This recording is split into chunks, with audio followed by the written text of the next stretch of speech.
नमस्कार, स्वागत है आप सभी का आर्या न्यूज पर। आपके साथ मैं हूं पल्लवी रविंद्र सिंह। आपको बताते चले केंद्रीय कैबिनेट विस्तार से जुड़ी एक बड़ी खबर सामने आ रही है। जानकारी के मुताबिक मोदी सरकार के कैबिनेट विस्तार को एक दिन के लिए टाला जा सकता है। आपको बताते चले गठबंधन दलों ने कैबिनेट विस्तार पर बातचीत जारी रहने के चलते यह फैसला लिया है। इसके साथ ही बीजेपी अध्यक्ष नड्डा के दिल्ली लौटने का भी इंतजार किया जा रहा है। जेपी नड्डा देर शाम हिमाचल प्रदेश के दौरे से दिल्ली लौटेंगे। उनके वापस लौटने के आपको बताते चले लौटने के बाद जेपी नड्डा के दफ्तर से ही उन तमाम नेताओं को फोन किया जाएगा जिन्हें मंत्री बनना है। इन नेताओं से जेपी नड्डा कल सुबह या दोपहर को मुलाकात कर सकते हैं। इसके बाद परसों सुबह मंत्रिमंडल का विस्तार हो सकता है।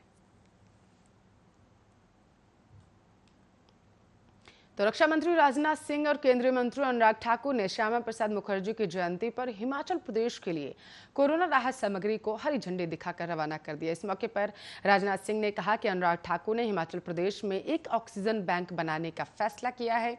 एक राजनीतिक कार्यकर्ता होते हुए उन्होंने जिस तरीके से अपने सामाजिक दायित्व का निर्वाह किया, उसकी जितनी सराहना की जाए उतनी कम है।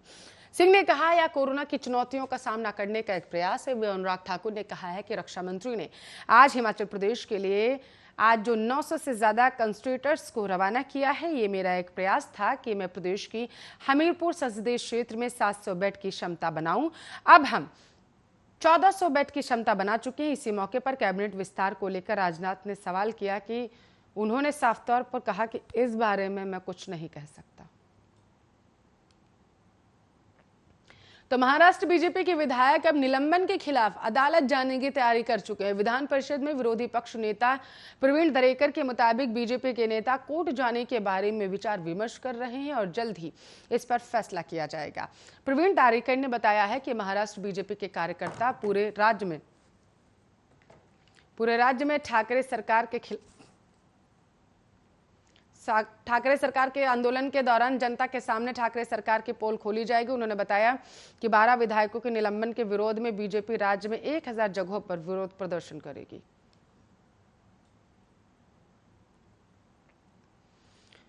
तो आपको बताते चले 14वें दलाई लामा तेंजिन ग्यात्सो का जन्म 6 जुलाई 1953 को उत्तर पूर्वी तिब्बत के ताकस्तेर क्षेत्र में हुआ था और आज उनका 86वां जन्मदिन है। दलाई लामा 6 दशक से भारत में रह रहे हैं और खुद को भारत का पुत्र मानते हैं।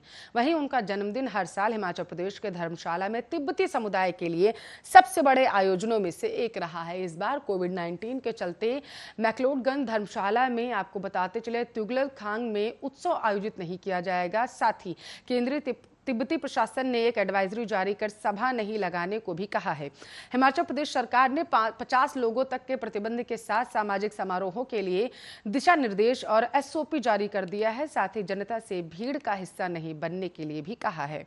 दरअसल तिब्बतियों के लिए दलाई लामा चंद्रेजिंग की मानवीय अभिव्यक्ति हैं और साल इस दिन को भव्यता, महिमा और उत्सव की भावना के साथ मनाया जाता है। इस साल भी ये दिन उसी उत्सव के साथ मनाया जाएगा, लेकिन कोविड नियमों की अवहेलना नहीं की जाएगी। आपको बताते चले प्रधानमंत्री नरेंद्र मोदी ने भी दलाई लामा को जन्मदिन की शुभकामनाएं दी। एक ट्वीट के माध्यम से उन्होंने शुभकामनाएं दी और उनके लंबे व स्वस्थ जीवन की कामना भी की है। हिमाचल प्रदेश सरकार ने कोविड-19 महामारी के चलते गाइडलाइन जारी की, इसलिए दलाई लामा के जन्मदिन पर तुगल खांग लोगों के लिए बंद रहेगा। परम पावन दलाई लामा ने पिछले फरवरी 2020 से अपने सभी सार्वजनिक कार्यक्रमों को रद्द कर रखा है। मई 2020 से वो वैज्ञानिकों, विद्वानों के साथ साप्ताहिक सार्वजनिक वार्ता और विचार विमर्श कर रहे हैं, जिसे 6 करोड़ से ज्यादा लोगों ने देख लिया है। तो वहीं दूसरी तरफ दिल्ली के मुख्यमंत्री अरविंद केजरीवाल ने बड़ा ऐलान कर दिया और कहा है कि जिन लोगों की कोरोना से मौत हुई है उनके परिजनों को दिल्ली सरकार की ओर से 50,000 की एक मुश्त राशि दी जाएगी। आर्थिक सहायता का ऐलान करते हुए उन्होंने कहा कि जिस परिवार में लोगों की मौत हुई उनके घर सरकार की ओर से कर्मचारी जाएंगे और उन्हें यह राशि दी जाएगी। मुख्यमंत्री केजरीवाल ने इस दौरान 2 और बड़े ऐलान किए। उन्होंने कहा कि जिस बच्चे की मां पिता की मौत कोरोना की वजह से हुई है उसे भी 25 साल होने तक हर महीने 2,500 रुपए दिल्ली सरकार की ओर से दिया जाएगा।